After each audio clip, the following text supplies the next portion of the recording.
PM Modi घाना के बाद अपनी त्रिनिदाद एंड टोबैगो की यात्रा के लिए पोर्ट ऑफ स्पेन पहुंच गए, जहां पर उनका भव्य स्वागत किया गया। साड़ी और कुर्ते पजामे में कैबिनेट मंत्रियों का स्वागत, रामायण वेशभूषा के साथ जय श्री राम के नारे और बिहार का लोकगीत भोजपुरी चौटाल। कुछ इस तरह कैरिबियाई देश त्रिनिदाद और टोबैगो में पीएम मोदी का स्वागत हुआ। मुसलमान मुल्कों को अभी पछता रहे होंगे, बहुत पछता रहे होंगे। क्यों नहीं न्यूक्लियर वेपन्स उन्होंने बनाया और हमने क्यों बनाया?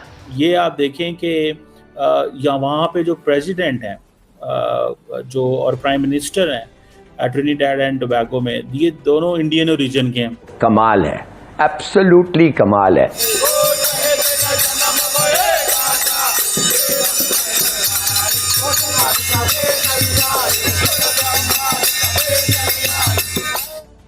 सो ये मोदी साहब बेसिकली, मैं आपको बात बताऊं, मोदी साहब अपना जो हिंदू कनेक्शन है और जो इंडियन कनेक्शन है उसको जोड़ने जा रहे हैं। और हमारे जो वज़ीर आज़म साहब हैं मियां मोहम्मद शहबाज शरीफ साहब, मैं यूएई के होके, अभी मैं तुर्की होके आया हूँ और मैंने उन भाइयों को कहा कि आप हमारे बड़े अजीम भाई हैं, हमेशा आपने हमारी मदद की। और मैंने यही कहा, जब मैं आया हूँ तो आप समझेंगे शायद ये मांगने आया है। मैं मांगने नहीं आया, लेकिन मजबूरी है। हाय,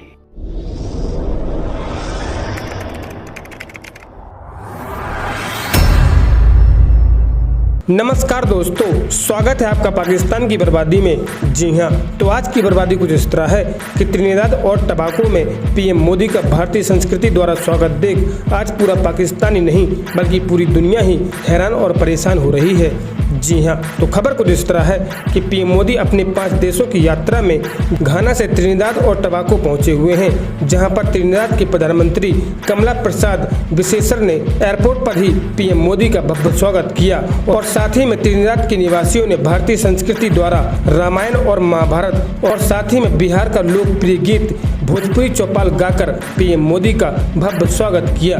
जी हाँ, और ऐसा इसलिए हो रहा है क्योंकि त्रिनिदाद में 40% भारतीय निवास करते हैं और यहाँ तक कि त्रिनिदाद और टोबैगो के प्रधानमंत्री भी एक भारतीय मूल के निवासी हैं। जी हाँ, खैर दोस्तों, आपसे छोड़िए, हम पहले पाकिस्तानी मीडिया का रिएक्शन देखते हैं। ये आप देखें कि या वहाँ पे जो प्रेसिडेंट हैं जो और प्राइम मिनिस्टर हैं ट्रिनिडाद एंड टोबैगो में, ये दोनों इंडियन ओरिजिन के हैं। सो ये मोदी साहब बेसिकली, मैं आपको बात बताऊं, मोदी साहब अपना जो हिंदू कनेक्शन है और जो इंडियन कनेक्शन है उसको जोड़ने जा रहे हैं। और इसीलिए ये देखें कि ये एक इसको अहमियत दी जा रही है। इससे पहले आपको याद होगा कि और भी अफ्रीकन मुल्कों में नरेंद्र मोदी साहब काफ़ी गए हैं। सो वो ये समझते हैं कि मुझे यहाँ पे जाने की ज़रूरत है ताकि मैं ग्लोबल साउथ को कनेक्ट कर सकूं, ताकि मैं ग्लोबल साउथ में अपना एक इम्प्रेशन क्रिएट कर सकूं। मुसलमान मुल्कों को अभी पछता रहे होंगे, बहुत पछता रहे होंगे। क्यों नहीं न्यूक्लियर वेपन्स उन्होंने बनाया और हमने क्यों बनाया? और हमें क्या इस वक्त बचा रहा है? हमें छोड़े नॉर्थ कोरिया को अमेरिका से क्या बचा रहा है? अगर यूक्रेन के पास एटॉमिक वेपन्स होते, क्या आप ख्याल है पुतिन उनको अटैक करता? रूस हमें क्यों नहीं अटैक किया जब आया अफगानिस्तान फतह करने के लिए? देखिए, बात सीधी सादी ये है कि मुसलमान मुल्कों के पास जुर्रत नहीं थी। हम तो घास खा के एक वेपन बनाए हैं ना। हम तो क्या क्या सैंक्शंस को नहीं भुगतते हैं अपनी बम बनाने के लिए।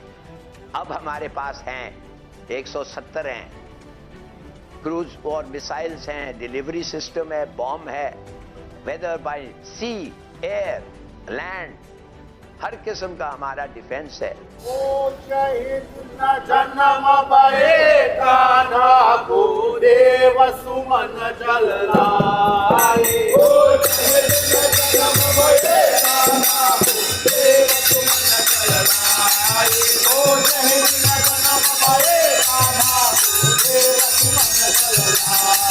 ओ शहीद न जन्म भये कान्हा को देव सुमन जल लाए। ओ शहीद न जन्म भये कान्हा को देव सुमन जल लाए। ओ शहीद न जन्म भये कान्हा को देव सुमन जल लाए।